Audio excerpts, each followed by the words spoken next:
என்னங்க எல்லாரும் வடை எடுத்து சாப்பிடுங்க. ஏட்டி மொத்தமா ஒரே தட்டுல போட்டு கொண்டாந்துருக்குவா. ஒரு சின்ன தட்டுல ஆளுக்கு 2-3 வடை வச்சு அப்படி கொண்டாந்து கொடுத்துருக்கலாம்ல. மொத்தமா ஒரு தட்டுல போட்டு கொண்டாந்துருக்குவா. ஆளுக்கு ஒரு தட்டுன்னு எத்தனை தட்டு ஆகுது? யார் கழுவுறது? இந்த வெயில் நின்று அடுப்படியில் சமைக்கிறதுக்கே ஆக மாட்டேங்குது, பாத்திரம் கழுவுறதுக்கு ஆக மாட்டேங்குது.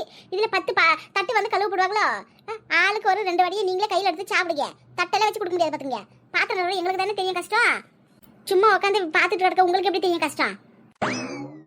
ஏம்மா தாயே தெரியாம சொல்லிட்டேன் விடு. அதானே விடு விடுன்னு மட்டும் தான் சொல்றீங்க. ஒரு நாள் ஆச்சு நான் இந்த வீட்டு வேலை செய்யறேன்னு சொல்றீங்களா பாருங்க. எனக்கு நாங்க வீட்டு வேலை செய்யணுமா? ஏன் அதுல என்ன தப்பு இருக்கு? இந்தா நீங்க ஒரு நாள் செய்ய நாங்க ஒரு நாள் செய்யறோம், மாறி மாறி செய்வோம். ஆமாட்டி மனுஷன் நிம்மதியா எங்காச்சும் ஒரு வேலை செய்ய கொடுத்தியா? வெளியே போய் நாங்க வேலைக்கு போயிட்டு வரோம், வீட்டுக்கு வந்து நாங்க வேலை செய்யணுமா? நீங்க வீட்டுல சும்மா தானே கிடைக்கீங்க. இது கூட செய்யறதுக்கு உங்களுக்கு ஆவாதா என்ன? ஆமா நாங்க எவ்வளவு வேலை செஞ்சு உங்க கண்ணுக்கு தெரியவே தெரியாதே.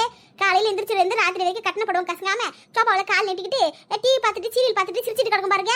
பேசுறீங்க எவ்வளவு வேலை செஞ்சாலும் உங்களுக்கு கண்ணுக்கே தெரியாது. சும்மா தானே கிடக்க சும்மா தான் கிடக்க. நீங்க அது என்ன எப்ப பார்த்தாலும் சும்மா சும்மான்னு சொல்லிட்டு சும்மா இருந்தா உங்களுக்கு 3 வேளை சோறு ஆக்கி கொட்ட முடியுமா?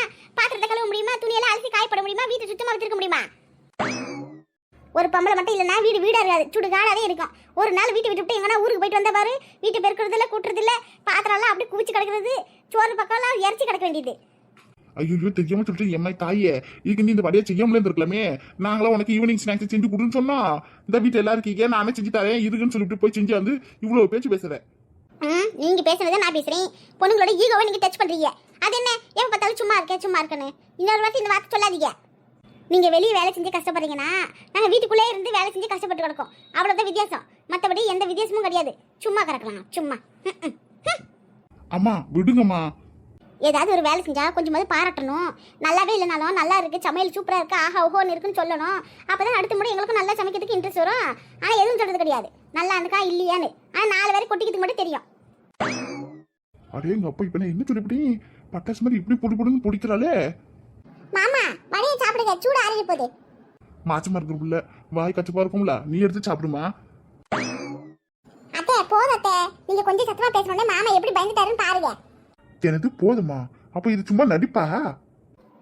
நடிப்பெல்லாம் இல்ல, நாங்களும் நல்லா தான் பேசுவோம். இன்னொரு தரம் இப்படி எல்லாம் சும்மா சும்மா இருக்குன்னு சொல்லாதீங்க, கோவம் தானே வருது.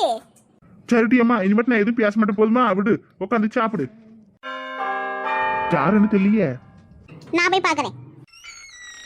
எம்மாடியோ கொஞ்ச நேரத்துல உங்க அம்மா பேச நினைச்சு நானே பயந்துட்டேன். எங்க சண்டை வந்து அப்புறமேட்டுக்கு சோறு போடாம முட்டுவாளோன்னு.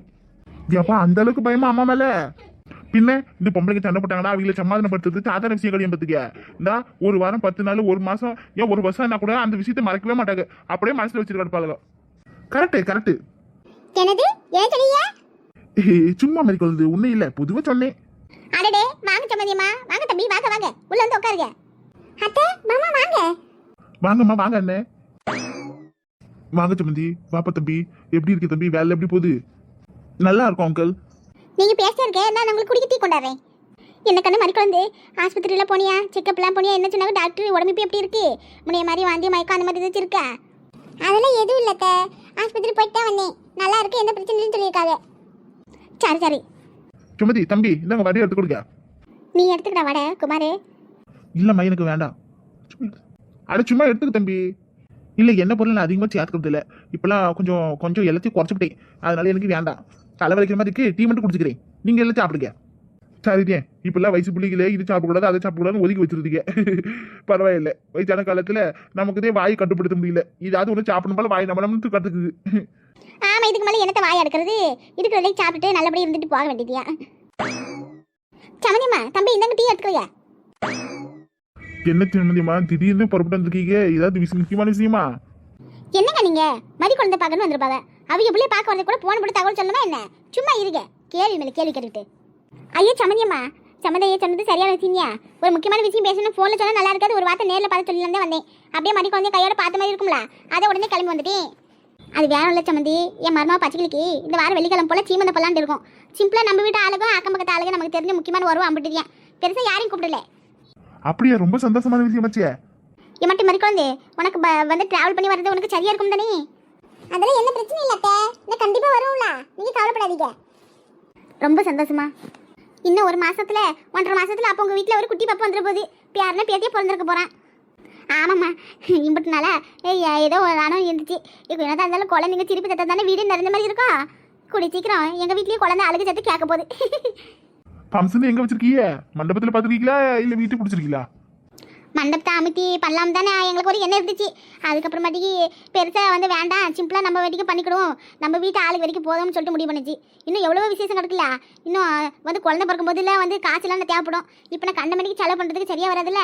அதனால நம்ம வீட்டிலே வந்து பக்கத்தில் ஒரு இடம் கிடக்கு, அங்கே டெக்கரேஷன் பண்ணி ஃபங்க்ஷன் வச்சுக்கிடுவோம், சாப்பாடு போடுறது மொட்டை மாடியில் போட்டுக்கிடுவோம் அப்படின்னு சொல்லி பேசி முடிவு பண்ணியிருக்கோம். அதுவும் சரியா, பிரசவ வலி எப்போ வரும்னு தெரியாது, கையில பணம் வச்சிருந்தாதுன்னு எனக்கு சரியா இருக்கும். சிம்பிளாவே பண்ணிக்கிடுவோம். இதுல என்ன இருக்கு? சரி நீங்கள் பேசிட்டே இருக்கேன், நான் போய் டிஃபன் ரெடி பண்ணுதேன். ஐயோ டிஃபன்லாம் வேண்டாம் சம்மந்தியம்மா, இந்த நாங்கள் டீ குடிச்சிட்டு உடனே கிளம்பிடும் பார்த்துங்க. அது எப்படி வீட்டுக்கு வந்து சாப்பிடாம நாங்கள் அனுப்புவோம்? ஆமா ஆமா, நீ போய் சமைக்க டிஃபன் ரெடி பண்ணுற வழியை பாரு. அத்தை இருங்க, நான் உங்களுக்கு ஒத்தாசி பண்ணுறேன். அச்சோ ஒன்றும் வேண்டாம் சொன்னே கேளுங்க. இந்த நாங்கள் வர வயலில் தான் இப்போ தான் கொஞ்சம் நேரத்துக்கு முன்னாடி சாப்பிட்டோம். இந்த இங்கே வந்து டீ குடிக்கிறோம், இந்த வடையெல்லாம் சாப்பிட்டா இதே ஒரு நிறைஞ்ச மாதிரி கிடக்கும்ல. ஏன் சாப்பிட்டுட்டு நாங்கள் போனால் அப்புறம் போன தடவை வந்து லேட் ஆகி மாதிரி வீட்டுக்கு போக லேட் ஆகிவிடும். அதனால நாங்கள் வந்து டீ குடிச்சிட்டு கிளம்புறதே நல்லா இருக்கும். இன்னொரு தடவை வந்து சாப்பிட்றோம். இப்போ எதுவும் சமைக்கலாம் வேண்டாம் சொன்ன கேளுங்க. ஆமா, எனக்கும் நேரம் ஆகுது. வீட்டில் இருந்த வச்சுதான் சரி கையோட கையா வந்து சொல்லிட்டு போலாமேன்னு கிளம்பி வந்தேன். இன்னொரு நாள் வந்து சாப்பிட்றோம். சரி விடுங்க, அப்பா அம்மா அவங்களுக்கு தொந்தரவு பண்ண வேண்டாம். அவங்களும் ரொம்ப தூரில இருந்து வந்திருக்காங்க, மறுபடியும் நேரத்தோட வீட்டுக்கு போனோம்ல, விடுங்க. சரி அப்படியே ஆகட்டும், டீயை குடிக்க. அப்போ நேரமாவது நாங்கள் கிளம்புறோம். அவசியம் எல்லாரும் சீமந்துக்கு வந்துடணும். மதியம் போலதான் வச்சிருக்கு, 12-1:30 வந்து எமகட்டும்ல. அதுக்கு முன்னாடி முடிச்சிடணும், இல்லாட்டி அதுக்கு அடுத்து முடிக்கணும்ட்டு இருக்கு. நீங்கள் எல்லாரும் அவசியம் வந்துடணும் பார்த்துங்க. நீங்க சொல்ல வேணும், அதெல்லாம் நாங்கள் கண்டிப்பா வந்துடும் சம்பந்தி. ரொம்ப சந்தோஷம். அப்போ நாங்கள் கிளம்புறோம். நேரத்தோட கண்ணாத்த நேரத்தோட வீட்டுக்கு போக முடியும். அங்கே மாசமாக இருக்கிற பிள்ளை வீட்டில் கிடக்கல, அதனால நாங்கள் கிளம்புறோம். இந்தாங்க சம்மந்தியம்மா, கொஞ்சம் போல பழம் வாங்கிட்டு வந்தேன். சரிங்க சம்மந்தி. அப்ப நாங்க போயிட்டு வரோம். என்னங்க சீமந்தம் வச்சிருக்காவுல, சீமந்தத்துக்கு என்ன செய்யறது? ஏதாவது நகை நட்டு செய்யலாமோ? சீமந்தத்துக்கு என்ன செய்ய சொல்ற? இந்தா இப்போ இதுக்கு எதுவும் செய்ய வேணாம். குழந்தை பிறந்ததுக்கு அப்புறம் குழந்தைக்கு நகை போட்டுக்கிடுவோம். அதனால இப்போ இதுக்கு ஏதாவது மொய்க்கு என்ன எழுதுனாலும் எழுதுவோம். இல்லாட்டி புடவை கூட ஏதாவது தட்டு வச்சு வைக்கிறதா வச்சு விடுவோம். மட்டும் ஏன் பெருசா மாதிரி சீர்வரிசையில் நம்ம எதுவும் செய்ய வேணாம். குழந்தை பிறந்ததுக்கு அப்புறம் பார்த்துக்கிடுவோம். சரிங்க. அப்புறம்டா மகனே மணி, இந்தா உன் மண்டையில முடி நட்டு வச்சிருக்கல, ஒட்ட வச்சிருக்கல, அதே மாதிரி யார் வேணாலும் எந்த வயசுல வேணாலும் வச்சுக்கலாமான்னு கொஞ்சம் கேட்டு சொல்லு. எதுக்குப்பா? எல்லாம் ஒரு வேலையாதையா, கேட்டு சொல்லு. எந்த வயசுல வேணா வச்சுக்கலாமான்னு.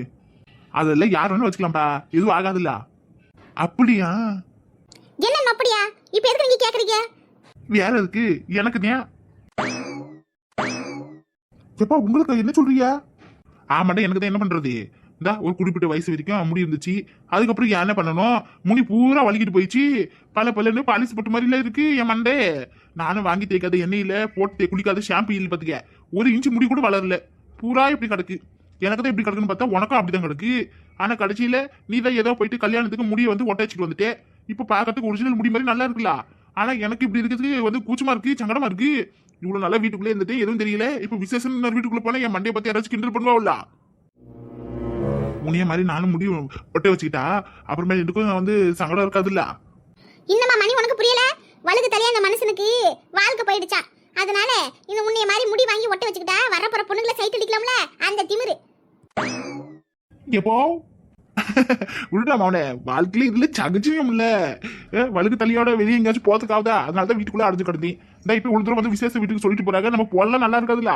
அதே போத்த மாதிரி உடைய மாதிரி நானும் முடி வச்சுக்கலாமான்னு யோசனை பண்ணிட்டு இருக்கேன். போதும் பிள்ளை வீட்டுல கிழமை துள்ளி குதிச்சு விளையாடனா அந்த கதையில இருக்கு நீங்க சொல்றது. பேர் மேய்ச்சி எடுக்க வேண்டிய வயசுல உங்களுக்கு என்ன பேச்சு வேண்டி கிடக்கு? பொண்ணுகளை சைட் அடிக்க போறாரா? ஆளே அவரையும் பாரு. இங்கே வருங்க, வயசுக்கு ஏற்ற மாதிரி நடக்கிற வழியை பாருங்க. நீங்க ஏதாவது வீந்து முடிய ஒட்ட வச்சாலும் நட்டு வச்சாலும் ஒரு நாளும் கருவாடு மீன் ஆகாது. கிழவே குமரி ஆக முடியாது. பார்த்து நடந்து விடுங்க. என் வாயில நல்லா வந்துடும். வளராத முடிய வாங்கி ஒட்ட வைக்க போறாராம். ஒட்ட வைக்க போறாராம். ஆளே மூஞ்சி பாரு. என்ன அம்மா எப்படி பேசிட்டு போயிட்டாங்க? இங்க பாருங்கப்பா, உங்களுக்கே தெரியும்ல எனக்கு முடியலன்னு ஒரு நாள் வருத்தப்படுறது கிடையாது.